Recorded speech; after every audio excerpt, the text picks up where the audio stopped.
Fantastic! Hey, what's up guys, Bebopvox here, and welcome to MineCon 2012 Video Editing Panel.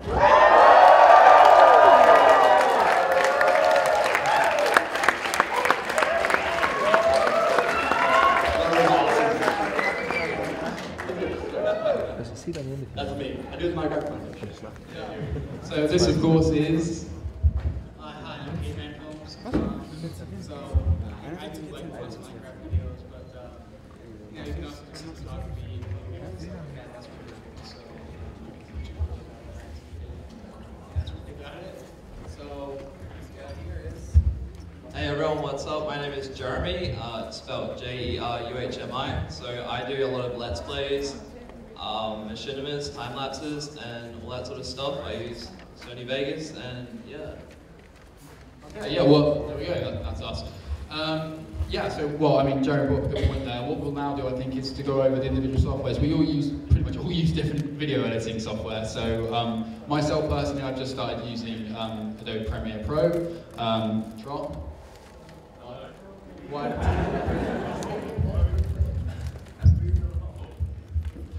I use multiple things, actually. I always use Final Cut. Who actually uses Final Cut? Raise your hands. Who uses Windows Movie Maker? Who uses Premiere Pro or Premiere Element? Stuff like that? What else have we got? I think it's important to say Vegas. that Trot uses, Vegas uses. The point I'm trying to make. Down there. Use 7. He uses FCP7. I know there's a difference FCP7. between 7 and X. What I'm trying to make is, it really doesn't matter what software you use. It's how the thought process goes into how you cut. And there is a lot of things to talk about with that. And I could go on for 2 hours, but I won't. And I'll get back to you on that. So this is what Ross likes to edit with. It's also Final Cut 7. Again, like I think it does depend on personal preference. Like, for example, you use Sony Vegas, don't you? I'm spoiling your intro. Which one do you like? But yeah, I mean, again, I think there's a lot of content talking about the content that you're using. Sorry, the software you're using. But yeah. Well, I mean, I hop around a lot. I use, I notice a lot of Adobe people in here, right? It was like, what? Adobe people in the back? That's what I noticed. Maybe so there. But yeah, I mean, I'm more of a visual person, so that's kind of like depending on what kind of editor you use. Like, I use Sony Vegas. Minecraft, when they show all that stuff, different layers, whatever, animation, you can do it all in all these editing programs. It all just depends on how, I mean, everybody has a different style, so whether you're Adobe, whether you're Sony, get along, be friends, it's okay. So, but yeah, so mostly Sony Vegas, and then different stuff for audio. So, yeah. I also use Sony Vegas. Sony Vegas is a lot easier to use. Like, it's for stupid people like me, really.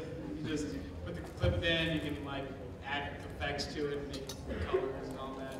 And video editing software can actually get pretty expensive. Like Adobe Premiere is like 500 higher US dollars just for a purchase. And Sony Vegas is about the same price too, but there's cheaper versions, older versions, they get cheaper, and like you can get a decent video editor for about $50. So yeah.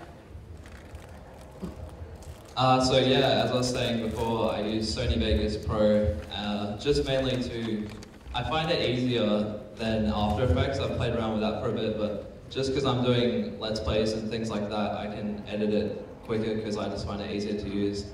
And yeah, I've been using that for a couple of years, so I'm getting fairly knowledgeable in it, but not pro. So yeah. I think another thing to look at is that obviously a lot of us do Let's Plays, and we do a lot of capturing of in-game footage. So another vital piece of software for us is always the capture. We, for a long time, have been using something called Bandicam, which is, yeah, it's really cheap, it does the job. It does on-the-fly compression, so basically that means when you're capturing from the game, it'll compress the footage down, which we find can, well, it does reduce frames per second in the game, so because your processor's having to do a lot of work. Recently, Drop's been playing with fraps, haven't you? Yes. I am. Fraps is awesome because Fraps, compared to Bandicam renders on-the-fly compression, which Fraps does as well, but it's less intensive on the game itself, but as a result, the file sizes of all the videos, as Fraps users probably know, are ridiculous. So it's a compromise. We went with Bandicam and it was fine. No one complained about video quality, I suppose. Does anyone complain about video quality? No. Yeah. Do you remember, does anyone know our very, very early footage of like Forsaken Lands? Okay, a lot of you, right? So that was atrocious. Who has a Mac? Who owns a Mac? Yes. Awesome. So does it come with iMovie? Or do you have to get iLive? I can't hear them. I'm going to guess. It does come with it. Okay. Well, who wants to get into video editing that hasn't started yet? Hands up. Who wants to do YouTube-y stuff? So, quite a lot of you. And is it game-based? So you're going to record a game? Or is it more live action, editing? So mainly game. Okay, there's a couple over there. Alright, so with game, yes, Fraps. I recommend Fraps. That means you have to use a Windows computer. If you have a Mac, you can use Boot Camp. Have you heard of Boot Camp? It comes with the Mac OS X, I believe, and you can install Windows on the same machine and switch between the two. I highly recommend that for gaming because Macs, as people know, gaming is a bit limited. Minecraft is alright, and we used, in the Forsaken Lands thing, we used ScreenFlow. Has anyone heard of ScreenFlow? It's actually pretty awesome. We used like an old version of it at the time, and I think it's got pretty good now. You can actually edit within itself, so you can record the whole screen, which is a bit of it takes a lot of footage and hard drive space, but then you crop it down to the Minecraft window, whatever game you have, and edit within ScreenFlow itself. So, yeah, and then you can also record your voice at the same time, choose a separate input. What we used to do is we call each other over Skype, because we all live in different places, and recorded Skype and our microphone and edited that. And that was a bit of a limitation for us because Skype and all our game sounds were compressed into one audio track with my one on top, which takes like the whole fun out of censoring Ross swearing all the time, because it cuts the game audio as well. So I recommend who plays with other people and records with other people. Quite a few of you. That's awesome because there's a dynamic there, and that's good. If you're on your own, there's a bit more pressure to like fill the air with noise, which is basically your own voice. So it's good to have two other people equally as idiotic as you bounce jokes off them. So yeah, once you do that, if you get them all to record, Audacity. Who's heard of Audacity? I'm rattling through software here, but yeah, Audacity. Get them all to record locally on their machines, Audacity at the same time. What we used to do, what we always do, is we press record, we say 3, 2, 1, press record, and then we say our names in order. So Chris Trott, Ross Morby, Alex Smith, and that's a pretty decent sync. So like we know when you go into the edit, it's Chris Trott, Ross Morby, Alex Smith. Like a 1 second gap. You can line up all of these audio tracks, put them on Dropbox, in a line, and then you can censor and use individual tracks without having to compromise the game sounds. And then you put the video track on top, so you can do an in-game sync. Once you've got your voices set up, you can then in-game say place, which is when you place a block in the game, or break, and that will sync it to the video. Once that's sorted, then the fun begins, which is the actual edit, which I'm going to pass over now because I've talked way too long. So in summary there, ScreenFlow, Bandicam, Fraps, Audacity, Macs, Windows, other things. I think we all wrote that down. I think one of the most insightful things we can do now is perhaps talk about our process in a layered way. So I don't know if you just want to pass it to Bebop to start.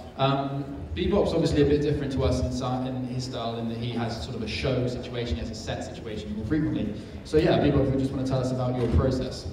Yeah, sure. The Minecraft Monday show, if you guys knew about it, it's me in person, you know, filming, talking about all your guys' stuff and all the awesome stuff that you guys are doing. And the way I do it is, and I present it, is with myself and I have a drop-down TV. If you guys haven't seen it.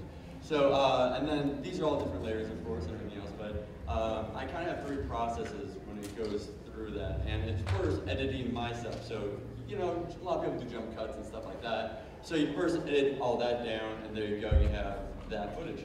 And then you get to the fun stuff where it's like, oh, animate the TV, oh, add little animations on bottom left, or like you guys, I like what you do with the little boxes. Boop, boop, boop, boop. Yeah, I'll drop it down. So, yeah, that's exactly it, actually. You record that. And it's like all those things, you can do it no matter what program, what world. So after that layer of just me, then it's the layer of just the TV, and I, you know, have fun.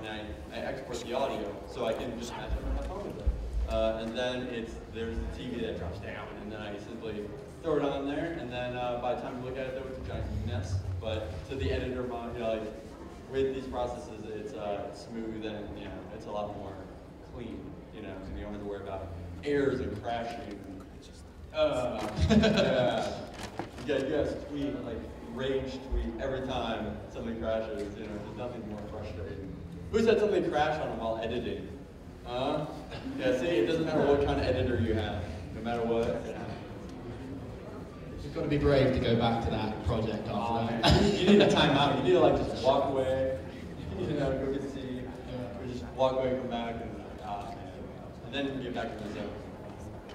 Yeah. What sort of like barriers do you find apart from crashing in terms of, because obviously you work in a live environment quite frequently, things like lighting, for example. Like one of the advantages of working in game is that the engine kind of takes care of worrying about what's being lit and all that sort of stuff, which, I mean, like, do you come across barriers like that? I did along the way, because when I started the Minecraft Monday show, which is now way bigger than I ever thought it would be, my lighting equipment, I pretty much used what I did from day one, but it's all about watching tutorials online. Go online, watch tutorials, whether it's a video editing program, whether it's you want to learn how to do 3-point lighting, whether it's anything, proper audio setup, I mean, just things like that. So much can teach you, you know, for hours and hours and hours of watching it. So, like the lighting that you guys see, I mean, it's like $100 for like 3 lights, you know, 3-point lighting. I know a lot of people, one person, Finn's Graphics, he does a lot of vlogs now and stuff like that, and it's more and more people are showing their face, because it's like MineCon, you know, a lot of people don't know what it looks like. I mean, now they do, you guys, you know. It's hard to get that terrible image out of your mind, isn't it?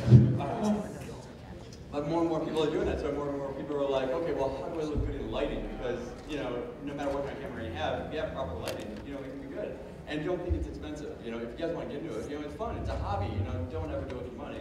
And just like your lighting equipment, $100, and it's 3-point lighting, and you guys can have a lot of fun with it. So, we recently bought a green screen for the same sort of money, like a massive 3 meter by 6. We haven't used it very well yet. A 3 meter by 6 meter green screen, a couple of lights with it. Like, yeah, just eBay. I mean, obviously green screening is a skill in itself. I don't know if you guys want to talk a bit about that in terms of. I use the green screen randomly.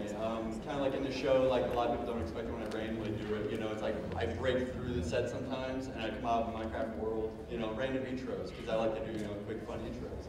And that's like green screen, and it's pretty, you know, chroma keying. That's the how you do it. And it's pretty simple and fun. But that again, it's all about lighting. So if you want to have fun with that, it really comes down to lighting to make it look fun and good, and doing all that stuff. But don't get frustrated with it. You know, it's gonna look weird. I have tons of bad looking videos, you know, before I learned how to do it. So yeah, don't ever get discouraged with that issue. Yeah, It's good. Okay, so how many of you guys know what a machinima is? Yeah. Oh, okay, most of you. So for those of you who don't know, a machinima means machine and cinema, and that's really easy to remember. A machinima is basically when you use a video game to record footage, not gameplay footage, but like usually from an actual camera, like a person either acts himself as a camera. For instance, in Minecraft, if you see a person doing an in-game machinima, the person himself isn't an actor in the actual machinima. He's the cameraman. He's directing everything. You know, he tells. Basically, what happens most of the time is you get all the actors, and you basically just call them all on Skype, and you're like, "Hey, get on, or I'm going to hurt you." But you just get them all in the group, and so they can all hear you. depending on what program you use. I personally don't use Fraps. I do have Fraps. Fraps actually kind of got replaced with another program that's recently come out called DxTory. Have any of you heard of that? Yeah, so DxTory is like a Japanese Fraps. It's basically the same thing, except it's slightly less intensive on your computer, and it can also record separate audio channels, which is a big thing, because that means you can have your voice as something, and you can have your friend's voice as something in the game audio, and you can edit them separately. That helps a lot. Really, to record a machinima, all you have to do, well, first off, you have to have a creative mind. You have to, you have to write out a plot, basically. I've winged it a few times. I'm just like, I just want to shoot something and hope it looks good. So, you have to have a set piece, obviously. You can't just have it like a blank white room. Well, I guess you could if you want it to be boring. But you have to have a set piece. You have to have actors. You have to give each person a character. It's just like a movie, really. You're basically making a movie or a TV show or a film inside a video game. You're using it as the medium, and it's really cool like that.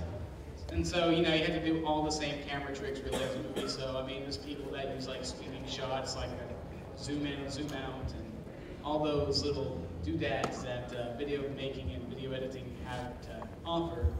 And then another thing, have you guys heard of like the Shadow of Israfil or the Yogscast? That's a different kind of take on just playing a video game. It's like it's telling a story, and I don't know how many of you people think that it's not scripted at all. like no one, because they put a lot of work into it. You have to make sure you have the right set pieces. You have to get the timing right. I myself have a series called like Sequences of Dwellers. I don't know if anyone's heard of that or anything, but it takes a lot of work. Like you have to get everyone on time. You have to get, most of the time they record the audio. They don't edit it in post-production. They're trying to do it all in real time, one take. So it looks as fluid and as realistic as possible. And it's really hard. You have to have really good improvisation skills and stuff like that. But yeah, it's really about, I can really tell you, I've talked enough, so here's this guy. So yeah, I am a Fraps guy. I think a lot of people are moving to DxTory, as they said, but I went on the website, it was just all in Japanese, so I just left it straight away. And I started off with Camtasia, and I use that still on the Mac, but yeah, I use Fraps now, so yeah. When I'm making machinimas, I get a few different camera angles, so sometimes I'll have a friend record his, then send it to me, and I'm usually just a cameraman, but if I need to act in it, yeah, I'll get someone else to film that. And also with my Let's Plays, I usually just record those, and the thing about Fraps is, if you record for about 12 minutes, it's going to be a really big file. So I think the guys at Hat Films were saying about Bandicam compression. But yeah, Fraps records really big files, raw files. That's why I use Sony Vegas to render those down to like a smaller size. And yeah, so Sony Vegas is mainly what I'm based on. As I said, that was easiest. And yeah, that's all I have really to say because they kind of covered it. But yeah, I use Fraps because it's the easiest. So yeah. Okay. Well, thank you for that. Yeah, it's I just want to say thanks for calling the 4-4. That was really great. Ross, have you, I think, well, one quick overview. I think we focus quite heavily on software at the moment, and the actual process and the story behind something is quite important, as previously mentioned. Ross, if you want to just do a quick overview. Obviously, this morning, I'm sure most of you saw the intro video that Hat Films, myself, put together. Yeah, loudy. Yeah, so basically, I think, Ross, if you just want to go like, when we sit down and talk about it, just go over that. Yeah, so basically, we'll come up with an idea, a basic, rough idea that we might use, might chuck it away. Might laugh at. And kind of like how feasible it is, and how, obviously, a lot of stuff in Minecraft is quite easy to do because like I said, we've done like film before where you've got to set up lighting, to get locations, make sure the camera's all right, stuff like that. Whereas it is much easier through Minecraft to set up scenes and stuff like that. So yeah, once we've got the idea, I guess then we kind of work out where else we're going to go. So we kind of do an edit in your head at first. Once you've kind of got that, you can kind of work from there. So yeah, it is about creativity to start with, and then growing from there. One thing I would say is probably if you're starting out, like the things you need to consider. Obviously, this is obviously not specifically on this, but in terms of we've been talking about softwares, and the details of what types of software. But things like your basic setup and like your capabilities, like with the hardware you've got at the moment. Because you might have just a laptop that probably might not even run Minecraft that well. So you've got to kind of take these things into consideration when you do an edit.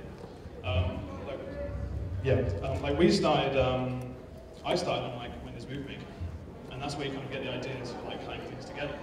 And you've got to start with something basic, and then you realise that that is really limited, and you find something. I think it's only got like one track of audio, one track of video. Personally, it doesn't matter to me. Well, no, but like, I mean, if you wanted to like start using overlays and stuff, you're then, But if you want to start from the beginning, and if you want to just make something now, if you want to do commentary style, over-the-top games, commentary things on YouTube, video things. Okay, so basically get it recorded. Doesn't matter what software you have. Get it recorded, get your audio, and whatever people you're playing with, and then put it in the edit, and then play it through 3 or 4 or 5 times, and get bored with it, and then watch someone else look at it that you know very well and that you can trust, and just watch their face. Don't watch them, watch their face, and look for the moments where they actually react. And those are the points that you only need to keep, because quite often, we see on YouTube, you can get away with this. You can get away with just putting 2 hours worth of you playing a game online, but to us, in terms of making it a form of entertainment, I'd say cut out the bits that are boring, for starters. Get rid of the stuff. Find a blur fade. Find a blur fade, cross dissolve, get rid of it, because it's not worth your time. Or a star white. Highly recommend a star white. Everybody. But yeah, just focus on, is this actually entertaining? It's my own voice, sure, that's fun. I guess it depends on the genre. If you want to do comedy, that's up to you. But like, if you want to do kind of informative stuff, then make sure that it is concise. Condense it down. If it's for YouTube, you want it as short as possible, because that's when more people watch it. And there's a massive drop-off of like 20 minutes or so just cut it down. Don't just get all your footage, cut it into 10-minute chunks and upload it.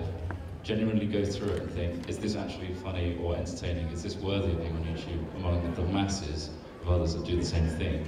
And think of how you can make it different and original. Sure, you're an original person and have a unique voice, but you're essentially doing the same thing and playing the same game and talking over it in the same sort of way, trying to be funny or informative. So add a different spice. So what we used to do, and what we've always done, is multicam, because there's 3 of us, there's 3 things going on. So why not record all of us and switch between us when there's something interesting going on? Who's seen Skylands? Yeah. Oh, I didn't expect that. Okay, so this is when we really started to play with the idea of the edit and think of interesting things that we could do to spice up the normal formula of just, let's talk over a game. So, song. Yeah, it's like bursting into song. Like all the song moments, like Filth Bridge, for example, just happened because we had to get from one island to the next. So we built a Filth Bridge, and we literally started saying, Filth Bridge, Filth Bridge. And I took that sample and made it into a song, because you got to think, like, why not? Let's just do it. Let's just play around with the idea of, let's make it into a song and just go crazy with it and throw it in. And people would go, what the hell is this? But that's what makes it interesting, that's what spices it up, essentially, from just being a normal commentary to something a bit different, which is adding your own spin and signature onto it. So I highly recommend finding your own style before putting it on YouTube. Just condense it down, make it fun. So I guess once you've got the idea for everything, and you kind of, you know what you want to do, and you've recorded stuff, obviously you want to know that, like I said before, your system is capable of handling all that stuff. I guess then you want to kind of lay it all out and then start, just chopping at it.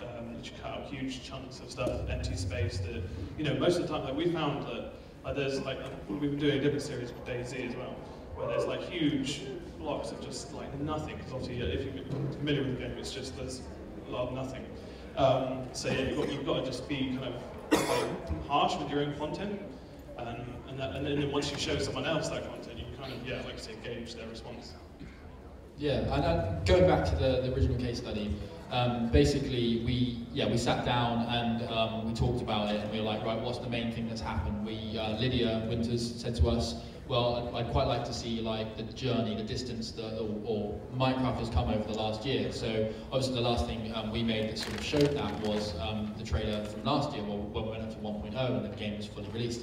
And then we wanted to continue that journey. So yeah, I mean, there's like an evolution too. Yeah, yeah. So we did it was like an evolution trailer, the first one, and obviously you actually see clips of that in this one, and where it's kind of flashing back and showing you the stuff before. Yeah. And then it's kind of going from 1.0 with the dragon and stuff, and then all the way through to 1.4, and also including parts of the trailers that we've also done beforehand. So, yeah. When we were saying about the cuts earlier, like obviously comedy, or depending on what you do, comedy is important, but with us, quite a lot of the time there is an element of storytelling. So with those cuts and with that approach, you've also got to think about narrative and creating a story. I mean, we're battling every day to create, not battling, I mean, we strive to create something that people can follow, and that's important. And bang microphones. Actually, talking to Bebop quickly, obviously at the beginning he just made a video right then, and I think spontaneity and taking it out of the box is quite important. What do you think about that?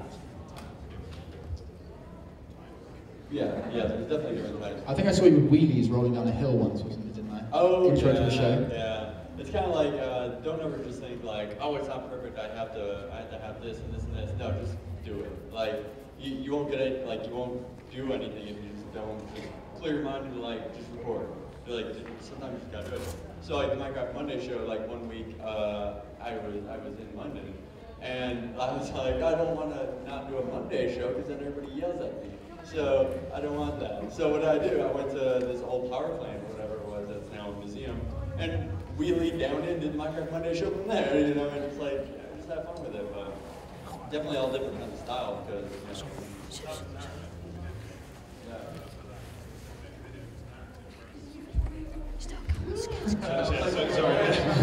So that was a narrative thing. So you got to kind of think it's completely different to a video to a let's play. Like when you're playing a game, you know, you're literally just having fun with a couple of people and just, you know, you're kind of letting go as such. Whereas when you're planning something in a narrative form, I kind of find that easy because it's like you can literally plan everything down, you know, just properly. Whereas a let's play is random and like anything can happen. You can cut from anything and you can do craziness with music and stuff.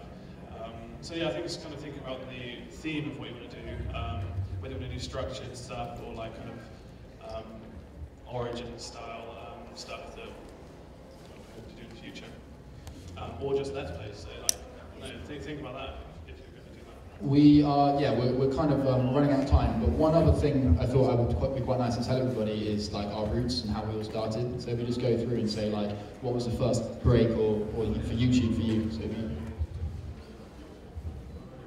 So how I started was I've been doing Minecraft videos since probably middle of last year, and around the release of 1.8 there was the Enderman, and I made a video called Pet Enderman, and it got 2 million views, so that's how I basically started my channel. And yeah, I've just been going from there. When I started my channel, I was playing a completely, entirely different game. And there was just this guy there, like, in the community of that game that made phenomenal videos, and I wanted to, you know, be like him because this is like 5 years ago. And so, you know, YouTube's changed a lot, but back then he was like a big wig, you know, everyone wanted to be him. He was like the new Captain Sparkles, or the old Captain Sparkles, or something like that. And so, like, you know, you would mimic him, but eventually you get out of mimicking, obviously. You start, okay, well, that was, you know, I tried that. I didn't really like it because, you know, it's not really me. So you start, you know, trying to give it your own style. You start making characters, start, you know, working on it.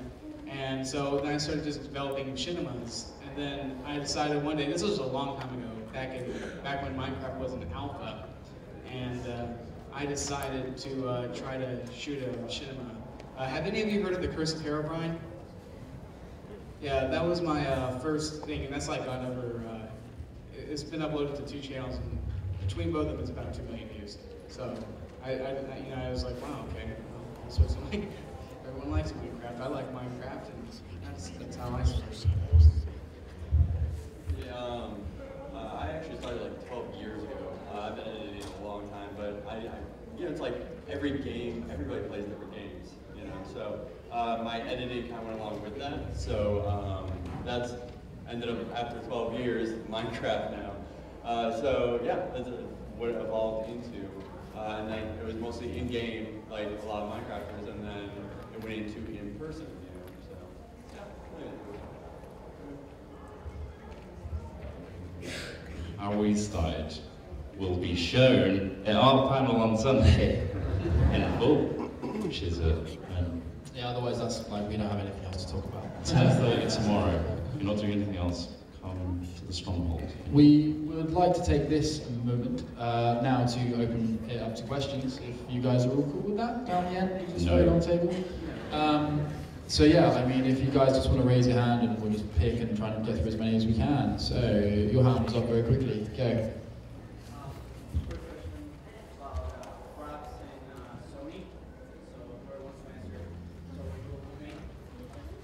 I'll go down there. I'm going down. Troll's going to run around. Ooh, throw his chair around.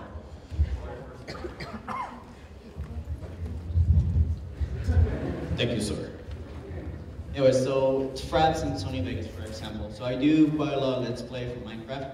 So one thing that I come across that I'm having an issue when it comes to editing is the fact that I record with Fraps and my computer completely runs fine at 60 frames per second, right?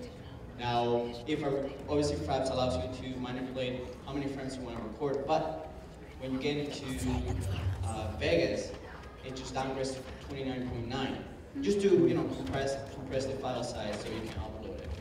Now, the only problem with that is that it makes it look like it's choppy. Is there any way to fix that and then it doesn't kill the colors on the after rendering?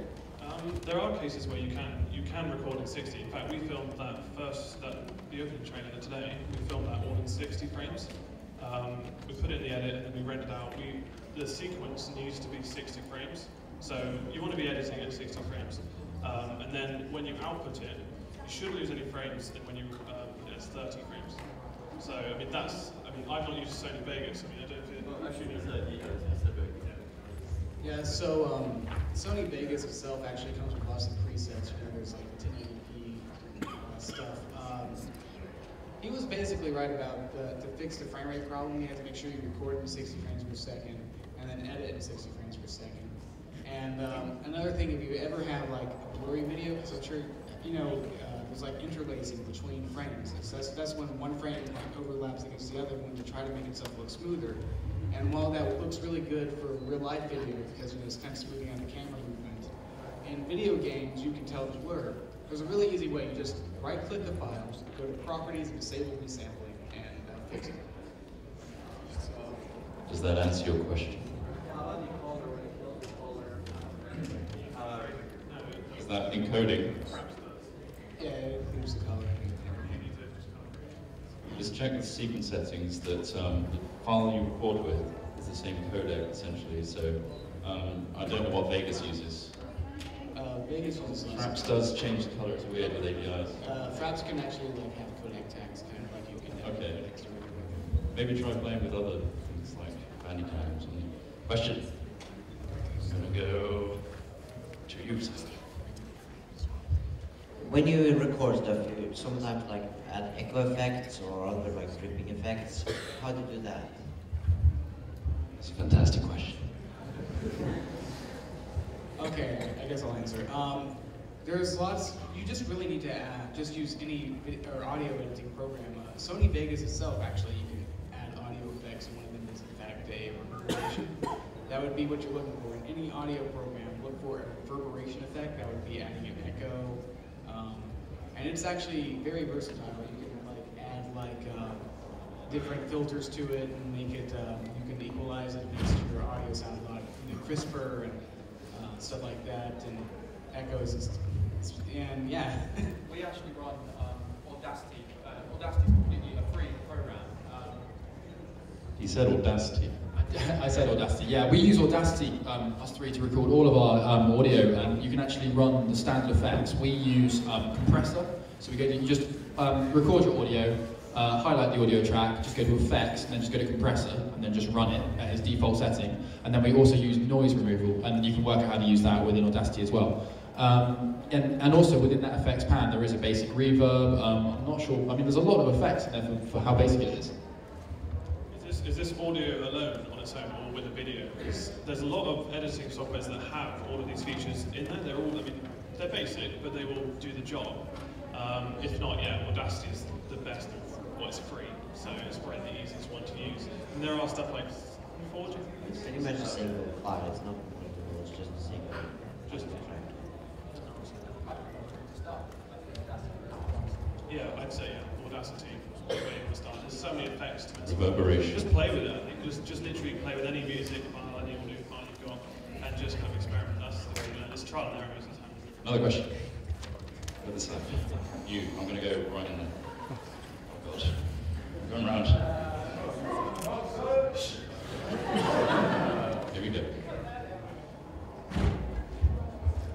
Hi. I am the one who edits the Not Screw Game Show. You've probably never heard of it.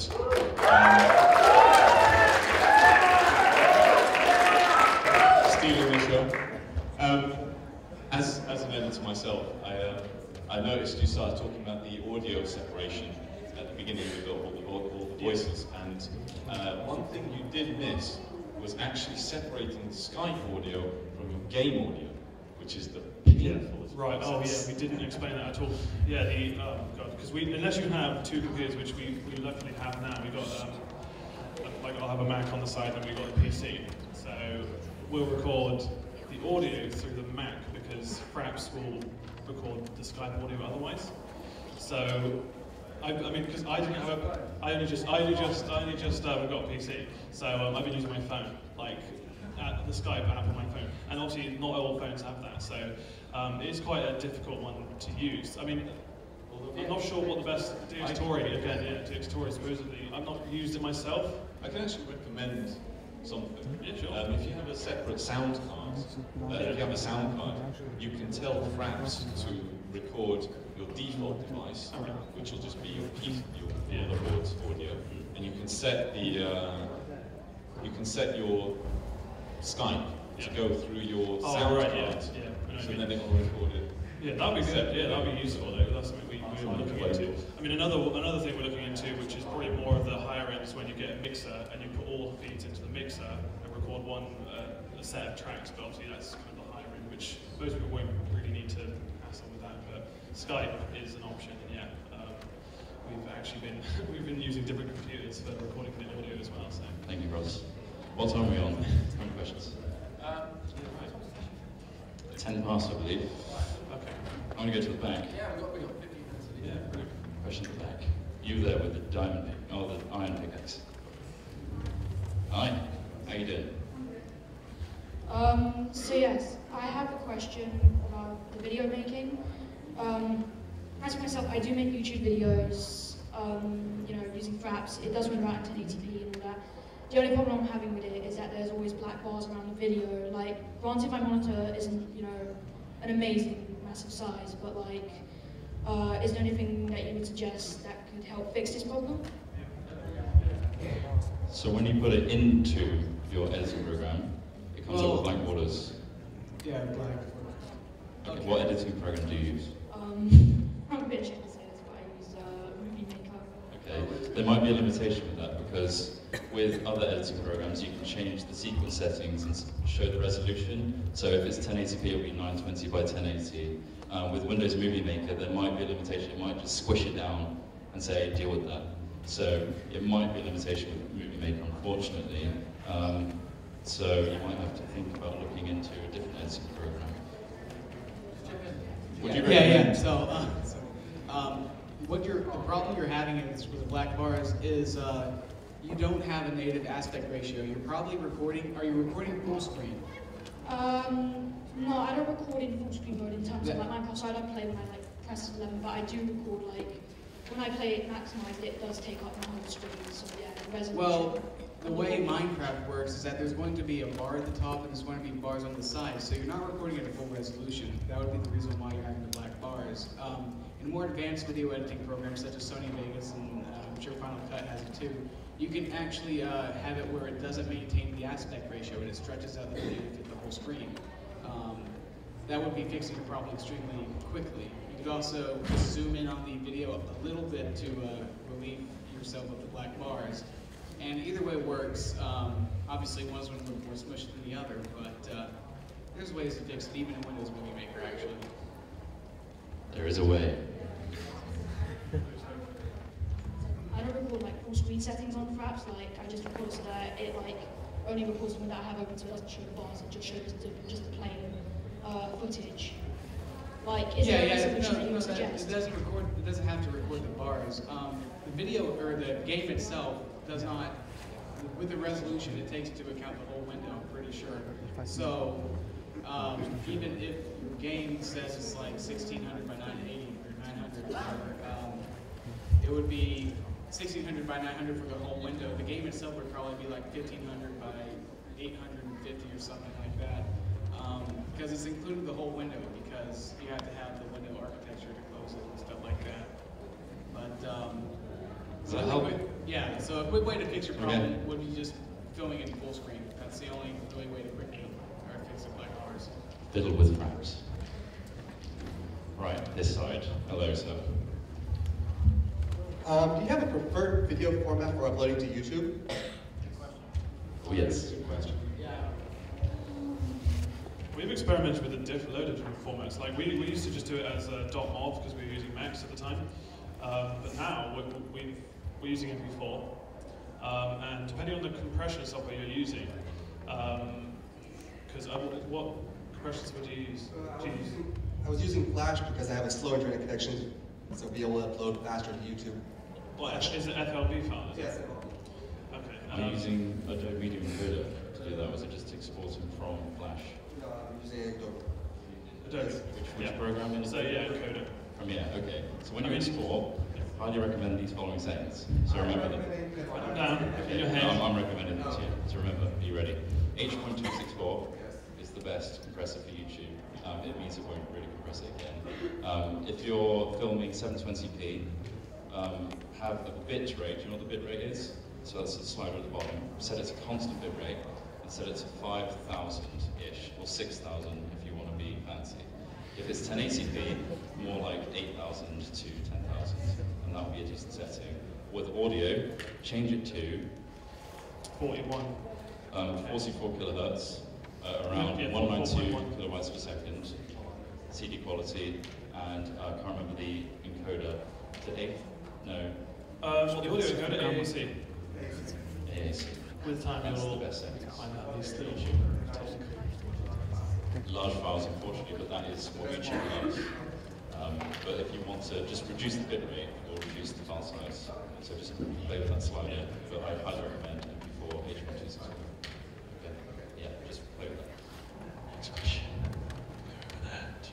The other thing with like compression, I think experimenting, like use the same video file and just go crazy with loads of different types and whatever looks the best at the kind of lowest, smallest size.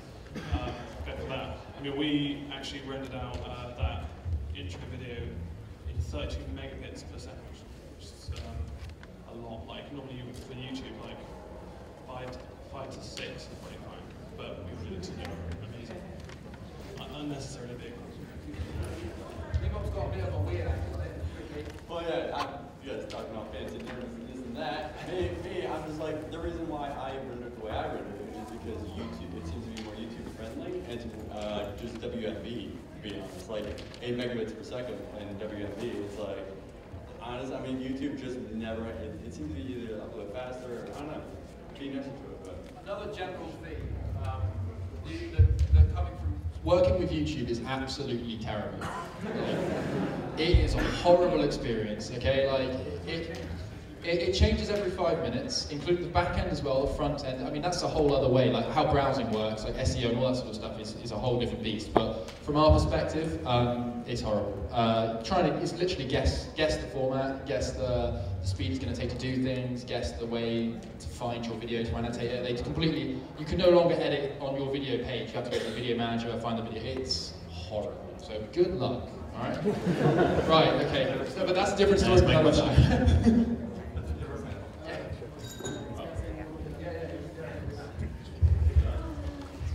YouTube's really it's devil to work with. There's even times where you'll upload your videos and they won't process or they won't be sent to subscribers' feeds. And then another thing that we didn't touch on in this panel is to try to get your videos, seen by people. A really good way is to correctly tag the video. A tag is basically putting a keyword in there's a tag section on YouTube, and the correct way to do it is to actually have stuff in it pertaining to your video. So if you're like doing a parkour map or something like that, you will put, Minecraft parkour map, the name of the map, or gameplay, commentary, whatever. And people search for that stuff, and they'll see you in the search results. Currently, YouTube's very biased to bigger channels, which kind of sucks because you little guys and stuff like that don't get as many views, and just because the bigger ones are bombing you out of the way. And that's terrible. YouTube's a business, and they're trying to do that. But just having your tags a lot, clarifying exactly what we're in the video. People who want to, that particular kind of content, they'll see it, and they'll be able to find it in related videos of other videos, which is how most videos get views. You're watching your channel, your Debuscuses and all that, and you see, there's something over here in the corner. Click on that, and you find out you like that person's commentary or whatever, and click that. So, yeah. Good point. Just to add kind of feedback on that. Google Statistics, use that. It's a trend, or Google Trends. Anyway, it's one of the others. I can't remember. No.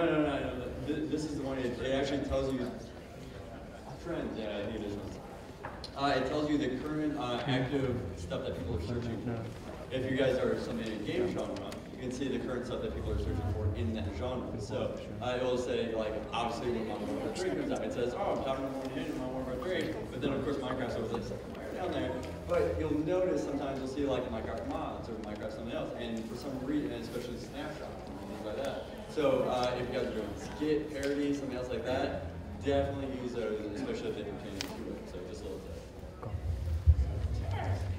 Okay. So I do a lot of Minecraft Let's Plays and stuff, other games as well. And I think I got that pretty down, but my issue is with like putting music in my Let's Plays. So I just want to ask if you have any tips as for like, what kind of music you put in and when you put it in, or when is it suitable, when is it not suitable, etc. Yeah, like basically, like in terms of what is it copyrighted music, or just music in general? Because obviously you need to avoid any copyrighted music in your video. I use more like YouTube or otherwise an Activate video, I can't pronounce his name, like the royalty-free music. So yeah. So like Computech, yeah, that's the one. There's a lot of free music around that if you go on Bandcamp, there's a lot of people who are saying, you can use the music as long as you credit me appropriately and stuff like that. So there's a lot of places to find music, and you'll find it really does make a difference in the edit, like having a good track to something you've done will really enhance it. Trop makes a lot of music for us, for our videos, and that's the best way. Make it all for you. That way we can customize it to the scenario and everything. Obviously, you might not have any musical ability, so that you can find it online. That's the key point, is find music that's relevant to what you're talking about. If you love a dubstep track and you're looking at a piece of block of dirt or something, building something completely irrelevant to dubstep, or putting like a death metal song to a shot of flower, just have a consideration of what the music is, what sort of entertainment, juxtaposition. There is that, but just don't make the music the dominant feature. Music should be an accompaniment to what the content is. So it should be an assistance, but not, unless it's a music video, it shouldn't be the domineering feature. So choose one that's appropriate, and if it's royalty free, then bonus. If it's copyright, you're gonna get, YouTube's gonna take you down. Yeah, so be careful with that. That's why we make our own music as well. Yeah. Because copyright issues. Onto that, make your own music. So if you're working on a really hard, project that you're really proud of, you really want to be professional, it really doesn't hurt to hire a professional music editor or creator to create the music for you. Now, that can cost you a little bit, but depending on the scale of the project, for instance, if you're working on a parody or something, you obviously want it to be studio quality and have no copyright problems there, because that would really hurt you a lot. There's actually, if you could, see the guy with the saxophone? Over there, right there, No. That right there is Pedro. He's the guy who does lots of music parodies, such as Screw the Nether, stuff like that, yeah. And so he's actually...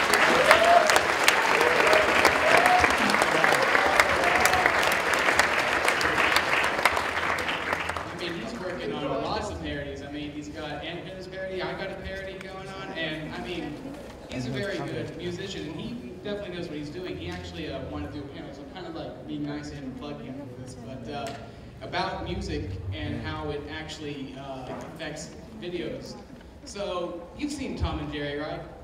Yeah. Or something like that. And do you notice how the music almost always accents what's going on? Like when he gets hit with a frying pan, it's like, wah! Or something like that. And it's like you hear flares on the trumpet, like he's climbing up a staircase, you hear the piano going up.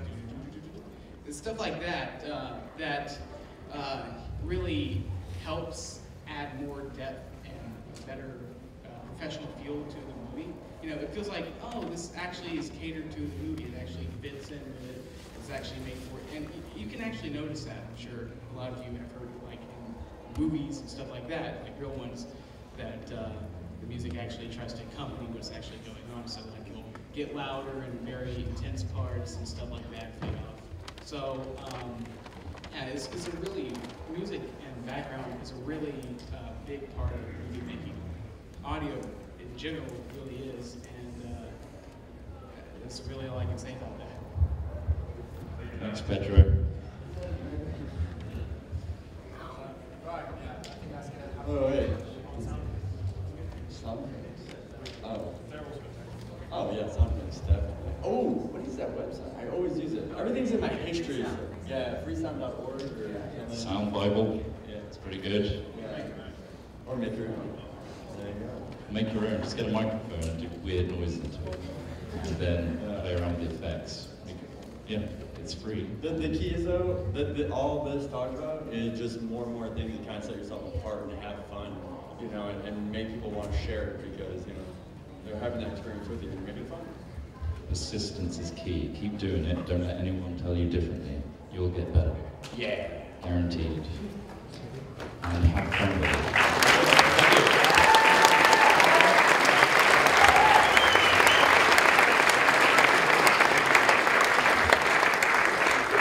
We're going to have a little bit of music to sort of play us out. So thank you everybody for coming to the editing panel. Yeah. And I'm sorry, we need some outro music, please. I'm sorry. Outro music, please.